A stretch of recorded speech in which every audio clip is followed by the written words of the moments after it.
பாப்பாக்கு ஹெல்த்தியான banana chocobar ice cream தான் கொடுத்தேன். செம்மையாக சாப்பிட்டா. நீங்களும் உங்கள் பேபிஸ்க்கு ட்ரை பண்ணுங்கள். கண்டிப்பாக நல்லாவே சாப்பிடுவாங்க. இதுக்கு நல்லா பழுத்த வாழைப்பழமாக எடுத்துக்கணும். நான் 5 எடுத்திருக்கேன். இது கூட ஒரு கைப்பிடி அளவுக்கு வறுத்த வேர்க்கடலை ஆட் பண்ணிக்கணும். 1/2 கப் பால் சேர்த்துட்டு கொஞ்சமாக டேஸ்ட்டுக்காக நாட்டு சக்கரை ஆட் பண்ணி நல்லா கிரைண்ட் பண்ணிக்கிட்டேன். என்கிட்ட ஐஸ்கிரீம் மோல்டு இல்லாதனால வீட்டில் இருக்க டம்ளர்லேயே ஊற்றிட்டு ஐஸ்கிரீம் ஸ்டிக்கை இன்செர்ட் பண்ணி 1 டே ஃபுல்லாக ஃப்ரீசரில் செட் பண்ணியாச்சு.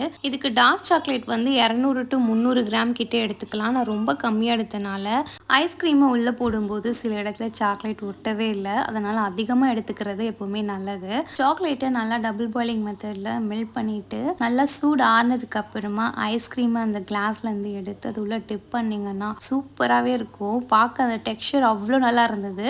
அதை அப்படியே ஒரு 2 செகண்ட்ஸ் ஹோல்ட் பண்ணி வச்சுருந்தீங்கன்னா அப்படியே சாக்லேட்டில் அப்படியே கெட்டியாகி அப்படியே பார்க்க சாக்கோபார் ஐஸ்கிரீம் மாதிரியே இருக்கும். அது நீங்கள் சாப்பிடும்போது அந்த வேர்க்கடலை வாழைப்பழத்தோட சாக்லேட்டும் மிக்ஸ் பண்ணி சாப்பிடும்போது அவ்வளோ அல்டிமேட்டாக இருந்து ட்ரை பண்ணி பாய்.